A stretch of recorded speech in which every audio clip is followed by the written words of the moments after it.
Everyone, welcome back once again to our chapter solutions. ठीक है, क्या पढ़ रहे थे? हमने लास्ट क्लास में पढ़ा था राउल्स लॉ।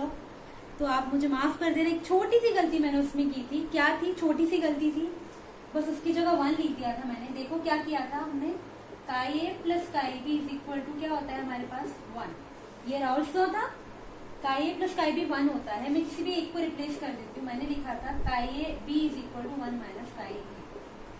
ठीक है, मैंने इसमें रिप्लेस किया था तो पी ए नॉट, ये तो काई ए ऐसा ही रहने वाला है, यहाँ पर चेंज हो जाएगा P B not 1 minus chi A. ठीक है, फिर क्या किया था, P A not chi A P B not minus ऐसा कुछ था। ठीक है, फिर हमने ऐसा लिख दिया था, इसको हम इसमें से कुछ कॉमन निकाल सकते हैं। पी बी नॉट को ऐसे थे लिखो प्लस, ये क्या हो जाएगा, अगर मैंने यहाँ पर काई ए कॉमन निकाला है तो ये क्या हो जाएगा P A not minus P B. ठीक है, मैंने वहां पर गलती से आपको इसकी जगह 1 लिखवा दिया था, तो बस इतना सा था। ये नॉर्मल मैथ्स कैलकुलेशन है, तो ये आप उसमें देख लेना। ठीक है, तो ये तो रहा जो लास्ट क्लास में हमने करेक्शन करना था वो। अब हम आगे पढ़ेंगे। तो हमने सिंपल पढ़ा था कि राउल्स लॉ क्या होता है, राउल्स लॉ कहाँ एप्लीकेबल होता है, ये सब हमने पढ़ लिया था। राउल्स लॉ किसके लिए एप्लीकेबल होता है? हमेशा सॉल्यूशंस के लिए। हम गैस के केसेस में राउल्स लॉ की बात नहीं करते। ठीक है, आप लोगों को याद होगा ideal gas equation, I think सबको याद होता है, PV is equal to NRT. किसके केस में वैलिड होती है वो वैलिड होती है कब? जब मेरे पास गैस। ठीक है, वो जो इक्वेशन आइडियल गैस इक्वेशन जो गैसेस फॉलो करती है उनको हम बोलते हैं आइडियल गैसेस। ठीक है, similar concept is extended to are Raoult's law. क्या होता है, ऐसे सॉल्यूशंस जो राउल्स लॉ को फॉलो करते हैं उनको हम बोलते हैं आइडियल सॉल्यूशंस। तो मेरे जो सॉल्यूशंस होते हैं वो 2 टाइप के हो सकते हैं, आइडियल सॉल्यूशन और नॉन आइडियल सॉल्यूशन। ठीक है, आइडियल सॉल्यूशन वो सॉल्यूशन होते हैं जो राउल्स लॉ को हर कंडीशन में फॉलो करते हैं। जैसे आइडियल गैस इक्वेशन को फॉलो करती थी आइडियल गैस, और कॉन्ट्रास्ट में क्या होती थी, रियल गैस जो हर टेम्परेचर और प्रेशर पे आइडियल गैस इक्वेशन को फॉलो नहीं करती थी, है ना। वैसे ही सेम चीज यहाँ पर है। आइडियल सोल्यूशन क्या होते हैं? आइडियल सोल्यूशन जो हमेशा राउल्स लॉ को फॉलो करते हैं। द सॉल्यूशंस विच ओबे राउल्स लॉ, आर एल लिख रही हूँ, Raoult's law under every concentration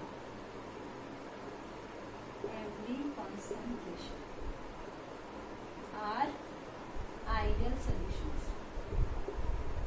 तो ये जो हमारे सॉल्यूशंस होते हैं वो इस इक्वेशन को, जो राउल्स लॉ कहता है कि P is equal to P A plus P B होता है। और पी ए आप कैसे निकालते हो, P A not into chi of ए।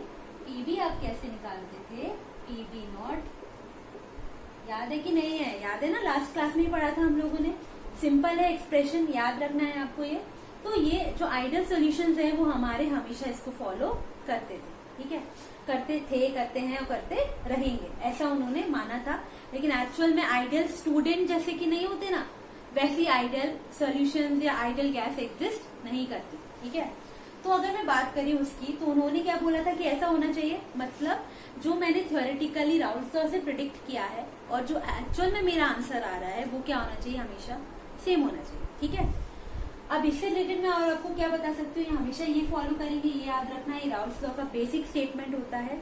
उसके बाद ऐसे सॉल्यूशंस जो उसको फॉलो नहीं करते उनको हम बोलते हैं नॉन आइडियल सॉल्यूशन। ठीक है, ये तो हो गया पहला पॉइंट इसका। दूसरा पॉइंट अगर मैं बात करूं तो एक और चीज होती है। अब देखो, अगर हम बात करते हैं एक सॉल्यूट और एक solvent A and B, if A and B are mixed together to form AB, which is a compound or which is solution, so we have to break the interactions of AA and we have to break the interactions of BB. Okay, then only the new solution AB will form. ऐसे ही कुछ होता है। तो यहाँ पर क्या होता है, मेरे आइडियल सॉल्यूशंस के केस में जो AA के इंटरेक्शंस हैं और BB के इंटरेक्शंस हैं वो इक्वल होते हैं किसके, AB के इंटरेक्शन से। मतलब यहाँ पर जो AA के फोर्सेस थे या फिर BB के फोर्सेस थे वो हमेशा इक्वल होते हैं AB के फोर्सेस। इसका मतलब सिर्फ इतना सा है, इसका मतलब है कि द फोर्सेस ऑफ अट्रैक्शन, या सिर्फ ऐसे बोल सकते हो आप, सॉल्यूट इंटरेक्शंस मतलब सॉल्यूट के आपस के फोर्सेस और सॉल्वेंट के आपस के forces, solvent interactions are equal to solute solvent interactions. मतलब जो फोर्सेस ए के बीच में है, जो फोर्स बी के बीच में है, और जो फोर्स हमारा नया सोल्यूशन बनने वाला है ए बी के बीच में, वो क्या होंगे, सारे सेम होने वाले। ठीक है, तो ये होती है आइडियल सोल्यूशन की खासियत। अब ये तो हो गया सेकंड पॉइंट। थर्ड पॉइंट की अगर मैं बात करूं तो इन्होंने बोला था कि जो डेल्टा एच मिक्सिंग है वो क्या होने वाली है आइडियल सोल्यूशन के केस में, 0। मतलब अगर मैं ए और बी को मिला रही हूँ तो ना ही मुझे कुछ हीट देनी पड़ेगी और ना ही कोई हीट रिलीज होगी। ठीक है, या फिर आप ये मानो कि जितनी हीट आप दे रहे हो उतनी ही हीट रिलीज हो जाएगी। ओवरऑल जो चेंज आने वाला है मिक्सिंग करने पर हमेशा क्या होगा, 0।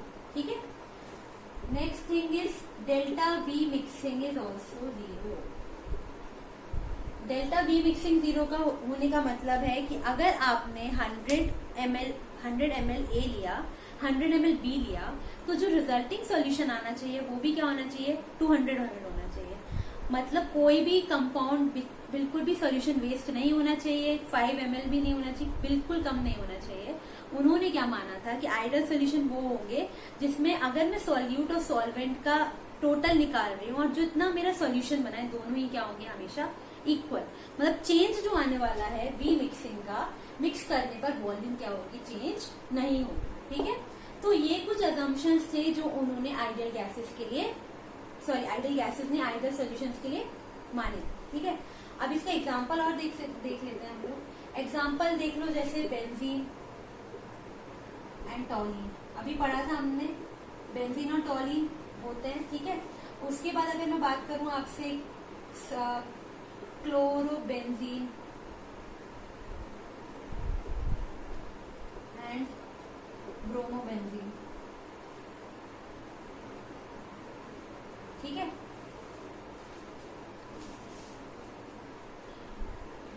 या फिर आप इसमें ले सकते हो हेक्सेन हेप्टेन, ये सब क्या होते हैं, आइडियल सॉल्यूशंस के एग्जांपल। ठीक है, मतलब इनके आपस में जो पहले में इंटरेक्शंस होंगे और जो बाद में बनने वाले सॉल्यूशन में इंटरेक्शंस है वो दोनों क्या होंगे, ऑलमोस्ट सेम। थोड़ा सा लॉजिकली इसको समझने की कोशिश करते हैं। बेंजीन क्या है, मेरा नॉन पोलर कंपाउंड है। ठीक है, टॉलिन भी क्या है, नॉन पोलर कंपाउंड है।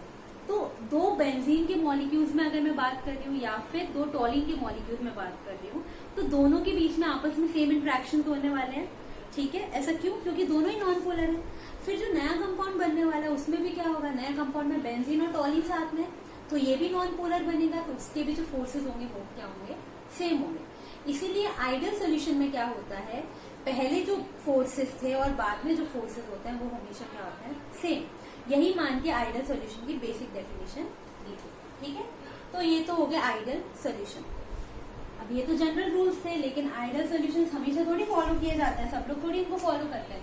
तो नेक्स्ट आते हैं नॉन आइडियल सोल्यूशन। वही होता है कि रूल्स तो बनते ही ब्रेक होने के लिए, तो वही इन्होंने फॉलो किया था। तो the solution which do not obey Raoul's law under every concentration and every condition, उनको हम बोलते हैं नॉन आइडियल सोल्यूशन। ठीक है, तो नॉन आइडियल सोल्यूशन क्या होते हैं, जो राउल्स लॉ को हर कंडीशन में फॉलो नहीं करते। भाई उनका मन नहीं है, उनको नहीं करना। ठीक है, जैसे रूल्स तो ब्रेक करने के लिए होते हैं, वही बात कि जो रूल्स आइडियल सोल्यूशन के लिए बनाए गए थे वो इन्होंने ब्रेक कर दिए। अब यहाँ क्या होगा, जो टोटल प्रेशर होगा वो इसके बराबर नहीं होगा, ये जो प्रेशर होगा वो इसके बराबर नहीं होगा, ये इसके बराबर नहीं होगा। मतलब जो भी राउल्स लॉ से एक्चुअल में प्रिडिक्टेड प्रेशर आ रहा होगा वो नॉन आइडियल सोल्यूशन के केस में नहीं आएगा। ठीक है, यहाँ पर एक और चीज, जो ए बी भी बन रहे हैं या जो ए बी बन रहे हैं उनके इंट्रैक्शन ए बी के इंट्रैक्शन से बराबर नहीं होंगे, आर नॉट इक्वल टू।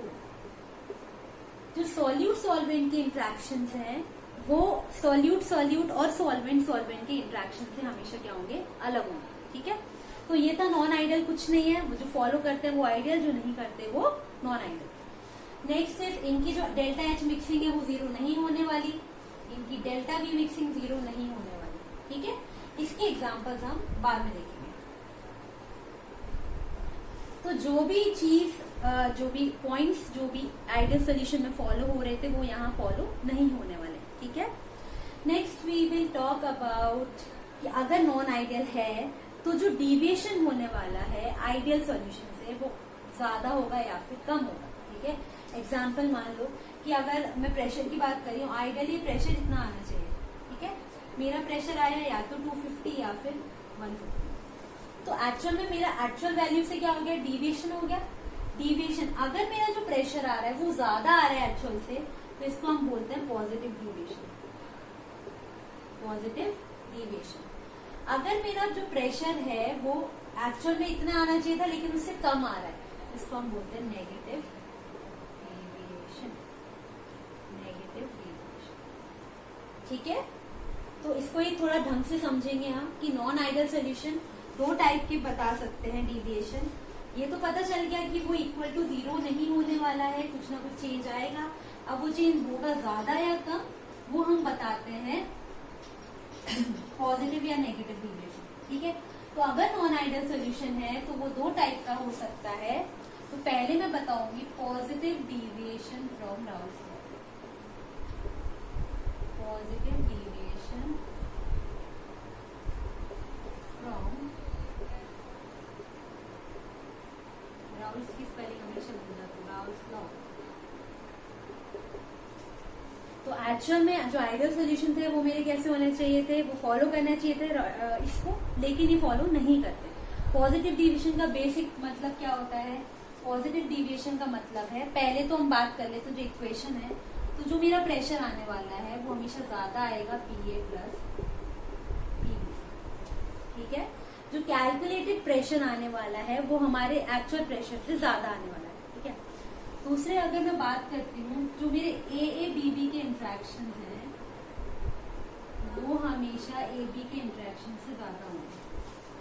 मतलब इसका मतलब है कि जो दो सॉल्यूट के इंट्रैक्शन हैं या फिर दो सॉल्वेंट के इंट्रैक्शन हैं, सॉल्यूट सॉल्वेंट या फिर सॉल्वेंट, ये जो इंट्रैक्शंस हैं वो सॉल्यूट सॉल्वेंट के इंट्रैक्शन से स्ट्रॉन्ग होने वाले हैं, ठीक है। ये था इनका बेसिक। उसके इस पॉइंट को हम अभी समझेंगे। थर्ड उन्होंने क्या बोला था, डेल्टा एच मिक्सिंग जीरो तो नहीं है, पॉजिटिव मतलब जीरो से ज्यादा होगी। यहाँ पर डेल्टा बी मिक्सिंग जीरो तो नहीं है, पॉजिटिव मतलब जीरो से कम, ठीक है। तो पॉजिटिव डिविएशन में मेन इंपॉर्टेंट पॉइंट इज ये वाला कि जो मेरे सॉल्यूट के आपस के इंट्रैक्शंस थे वो सॉल्वेंट के आपस में इंट्रैक्शंस थे वो सॉल्वेंट के इंट्रैक्शन से ज्यादा होने वाले हैं, ठीक है। अब हम देखते हैं पहले तो इसका एग्जाम्पल हम देख लेते हैं। इसका एग्जाम्पल मैं आपको बता देती हूँ। जैसे अगर मैंने ले लिया क्लोरोबेंजीन एंड बेंजीन, ठीक है, क्लोरोबेंजीन एंड बेंजीन, ठीक है। अभी और इसके एग्जाम्पल देख लेते हैं हम। जैसे मेरे पास एग्जाम्पल है इसका positive deviation ethyl alcohol and cyclohexane. पहला ये था, second ethyl alcohol and cyclohexane, third fourth. आप बोलोगे मैम एग्जाम्पल याद रखने, नहीं भाई इतने एग्जाम्पल थोड़ी याद रख पाओगे। Benzene and acetone. इसका थोड़ा सा हम लॉजिक समझने की कोशिश करेंगे कि एग्जाम में अगर इसके रिलेटेड क्वेश्चन आते हैं तो किस बेसिस पे आप बता सकते हो कि जो मेरा आंसर आने वाला है वो सही है, ठीक है। एक और मैं ले लेती हूँ इसके example, carbon tetra chloride and chloroform, ठीक है। अब तो मैंने आपको क्या बताया अभी तक, पॉजिटिव डिविएशन में जो भी बताया कि एक चीज याद रखना है, जो AA और BB के इंट्रैक्शंस हैं वो क्या है, AB के इंट्रैक्शन से ज्यादा होने वाले हैं, ठीक है। अब देखो मैं आपको बोल रही हूँ, इन्होंने बोल रखा है कि जो मेरे सॉल्यूट और सॉल्यूट के आपस में इंट्रैक्शन होते हैं वो स्ट्रांग होते हैं, रैदर देन अगर मैं दोनों को मिक्स कर रही हूँ तो जो इंट्रैक्शन होने वाले हैं वो क्या होते हैं, थोड़े वीक होते हैं। अब मैं बात कर रही हूँ इस कंपाउंड की। एक एग्जांपल ले लेते हैं हम, क्लोरोबेंजीन और बेंजीन। सबको पता है क्लोरोबेंजीन कैसा होता है, बेंजीन कैसा होता है। ये होता है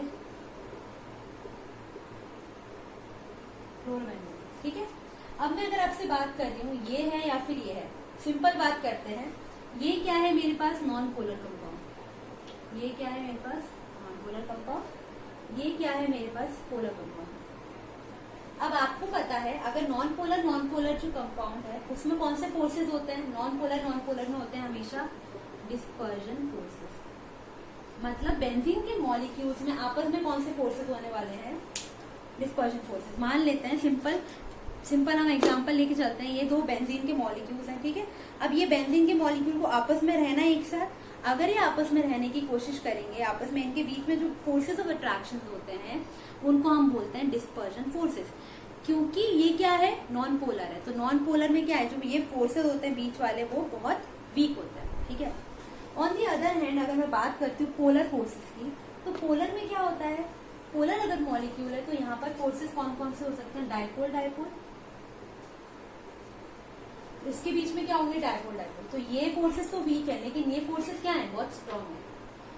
जो इनका रिजल्टिंग कंपाउंड बनने वाला है, जो कि मैं यहाँ लिख देती हूँ, अगर रिजल्टिंग कंपाउंड बनेगा तो उसमें जो फोर्सेस होंगे वो किसके बीच में होंगे, इन दोनों के बीच में आपस में कुछ इंट्रैक्शन होगा। अब मैंने आपको बोला ये डिस्पर्जन था, लेकिन ये तो डायपोल था। तो एक पोलर है, तो अगर दोनों नॉन पोलर है तो डिस्पर्जन, दोनों पोलर है तो डायपोल। अगर एक पोलर और एक नॉन पोलर होता है तो वो क्या होता है, डायपोल इंड्यूस्ड डायपोल। मतलब एक मॉलिक्यूल में दूसरे मॉलिक्यूल की वजह से टेम्पररीली डायपोल मोमेंट स्टैब्लिश हो जाता है। क्योंकि यहाँ पर क्लोरीन है तो ये इसको पोलर बना रहा है, इस बॉन्ड को, तो टेम्पररीली इसको भी क्या करेगा, वो पोलैरिटी इसमें भी डेवलप कर देगा। इसलिए ये जो मॉलिक्यूल बनेगा उसमें कौन से फोर्सेस होंगे, डायपोल इंड्यूस्ड डायपोल फोर्सेस, ठीक है। अब अगर मैं ऑर्डर की बात करती हूँ तो मुझे पता है कि डिस्पर्जन फोर्सेस तो वीक है, लेकिन जो डायपोल इंड्यूस्ड डायपोल है वो मेरे डायपोल फोर्सेस से क्या है, वीक है। इन शॉर्ट जो मुझे रिजल्टिंग कंपाउंड मिला उसके अंदर जो फोर्सेस हैं वो वीक है, किससे, जो मेरे अलग अलग कंपाउंड थे उससे, ठीक है। इसीलिए इसमें ये बात की जाती है कि जो ए के इंट्रैक्शन है या फिर जो बी के इंट्रैक्शन है वो ए बी के इंट्रैक्शन से ज्यादा होता है, ठीक है। तो इसको सॉल्व करने का सिर्फ इतना सा ही तरीका होता है। पॉजिटिव डिविएशन में जनरली आपसे अगर बोर्ड की बात करूं तो पूछ लेते हैं कि आइडियल सॉल्यूशन, अगर non ideal solution positive deviation दिखा रहा है तो उसकी कंडीशन क्या क्या होगी, ठीक है। उसके कुछ एग्जाम्पल्स मैंने आपको बताया। जनरली क्या होता है, एक मॉलिक्यूल पोलर होता है, एक नॉन पोलर होता है, तो जो रिजल्टिंग कंपाउंड बनेगा वो भी क्या होगा, वो भी होने वाला है मेरा पोलर और नॉन पोलर। तो उसमें जो फोर्सेस होंगे वो कंपैरेटिवली प्योर के रिस्पेक्ट में क्या होंगे, वीक। इसीलिए ऐसे कंपाउंड्स में क्या होता है, positive deviation from Raoult's law, ठीक है। आई थिंक इसमें किसी को कोई भी डाउट नहीं है। आप एक बार इसका स्क्रीनशॉट लेके रखो। आई थिंक आप लोगों ने स्क्रीनशॉट ले लिया होगा, ठीक है। इसमें एक और चीज रह गई है, मैंने आपको जो नहीं बताई है, सिंपल है। अगर डेल्टा एच मिक्सिंग क्या है, ग्रेटर देन 0 है, मतलब ये प्रोसेस क्या है, एंडोथर्मिक, ठीक है। तो पॉजिटिव डिविएशन जनरली क्या होता है, एंडोथर्मिक रिएक्शन शो करता है, ठीक है। ये हो गया हमारा positive deviation from Raoult's law.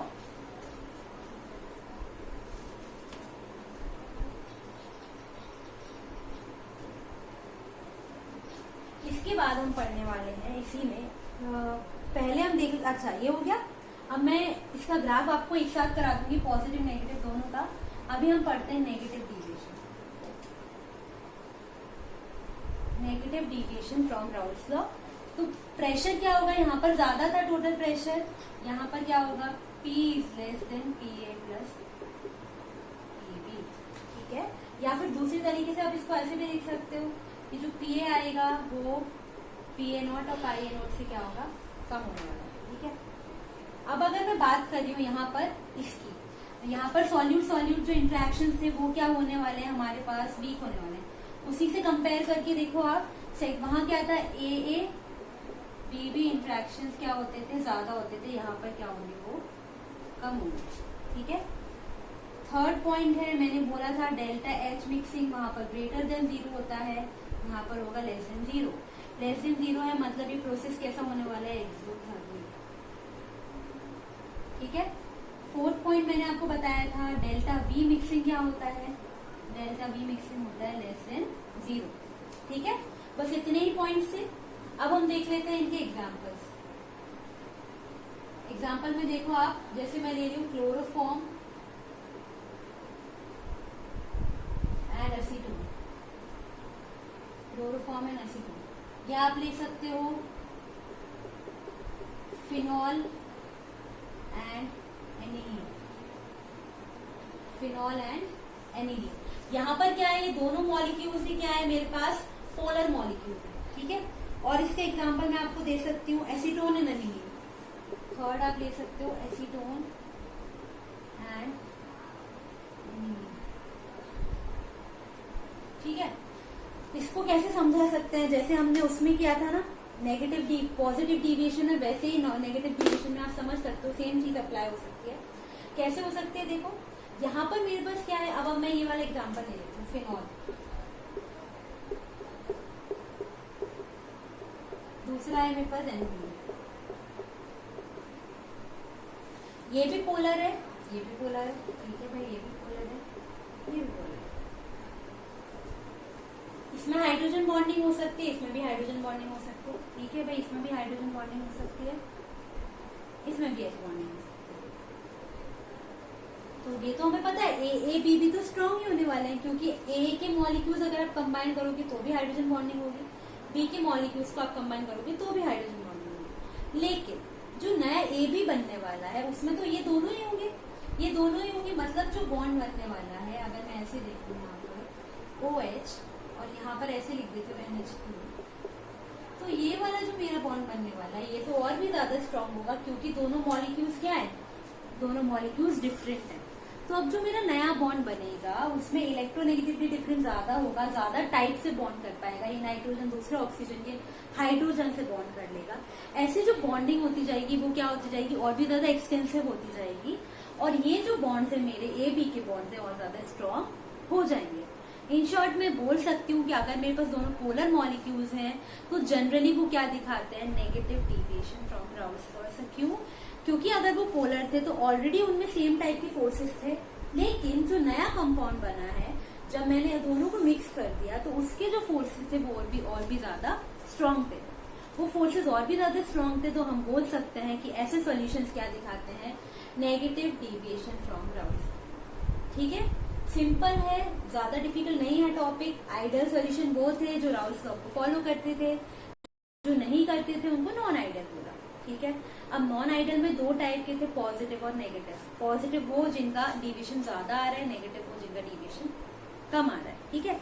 मतलब एक्चुअल जो राउल्स लॉ ने प्रेडिक्ट किया था उससे क्या आ रहा है, कम आ रहा है। तो लास्ट चीज इसमें हमारी रह गई है, लास्ट चीज इसमें हमारी है, हमें पढ़ना है इनकी ग्राफ। आपको याद होगा कि राउल्स लॉ का ग्राफ कैसा आता था, बस वही सेम चीज है, हम ग्राफ बनाने वाले हैं, उसके बाद मेरा ये टॉपिक खत्म हो जाएगा।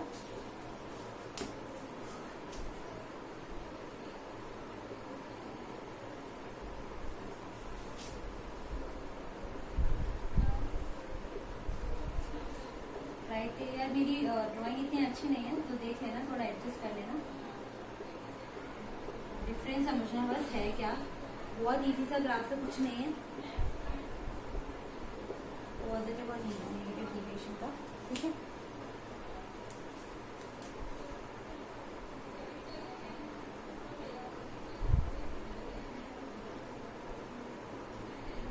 ठीक है, ये हो गया।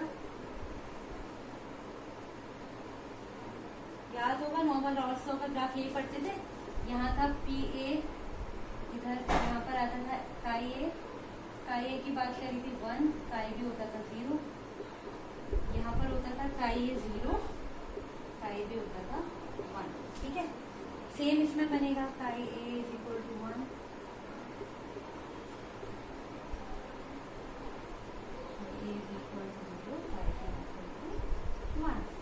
ठीक है। उसके बाद हमने क्या किया था, यहाँ पर हमारे प्योर वाले का आता था इस पॉइंट पर, तो यहीं लिख देती हूँ। ये प्रेशर ही होता था, ये तो आपको पता ही है, ठीक है। यहाँ पर आता था P नॉट ए, यहाँ पर आता था P नॉट बी, यहाँ पर क्या आता था टोटल प्रेशर। इसको आप क्या बोलते थे, ये होता था पी ए, इस वाले को आप क्या बोलते थे, पी बी। इतना ही पढ़ते थे। P इज इक्वल टू, यहाँ नहीं लिख रही हूँ पूरा क्योंकि मेरे को जगह नहीं बचेगी, ठीक है। सेम चीज यहाँ लिख देती हूँ, यहाँ भी होगा P not a, P not be, ये P है, ये क्या है P बी, और ये क्या है P। यहाँ तक किसी को कोई डाउट नहीं होगा। ये किसका ग्राफ है, हमारे आइडियल गैस का। अब अगर मैं पॉजिटिव डिविएशन दिखाना चाहती हूँ तो let me have a different marker. यहाँ पर क्या होगा, पॉजिटिव डिविएशन मतलब जो वैल्यूज आने वाली है वो आइडियल गैस में जो आने वाली थी उससे ज्यादा आने वाली है, ठीक है। तो यहाँ पर उससे ज्यादा आएगी मतलब पॉजिटिव डिविएशन हो गया। सिंपल सिंपल, आप ड्राइंग ऐसे कर सकते हो। तो ये होता है पॉजिटिव डिविएशन का ग्राफ। एक्चुअली मेरा ग्राफ कैसा आना चाहिए था, एक्चुअली मुझे स्ट्रेट लाइन मिलनी चाहिए थी, लेकिन क्योंकि हमारे जो सोल्यूशन है वो नॉन आइडियल है, उन्हें सीधी रेखा पे नहीं चलना है, उनको कैसे चलना है, कर्व नेचर में चलना है। तो वो क्या दिखाएंगे, एक्चुअल ग्राफ से ऊपर वाला ग्राफ शो करने वाले। इसको बोलते हैं positive deviation from Raoult's law का ग्राफ। नेगेटिव है तो ठीक है, नेगेटिव है, ये उल्टे लोग हैं, नीचे आ जाएंगे, नीचे आ जाएंगे, और ये भी नीचे आ जाएंगे, ठीक है। तो इस ग्राफ को आप क्या बोलते हो, इसको हम बोलते हैं graph of negative deviation from Raoult's law, ठीक है। दिख रहा होगा आई थिंक क्लियरली सबको, कोई इश्यू नहीं है इसमें। पॉजिटिव डिविएशन में जो आइडियल नेचर से ऊपर वाला ग्राफ बनेगा, जो डिविएशन होना था वैल्यूज का वो ऊपर हो जाएगा। नेगेटिव में वो वैल्यूज का जो डिविएशन होना है वो नेगेटिव हो जाएगा, ठीक है। तो इस पे हमारा पॉजिटिव डिविएशन और नेगेटिव डिविएशन भी खत्म होता है। आई होप आपको वीडियो अच्छा लगे तो लाइक करिए, सब्सक्राइब करिए और शेयर करिए अपने दोस्तों के साथ, ठीक है। ऐसे ही आगे पढ़ते रहेंगे, आगे बढ़ते रहेंगे। Thank you.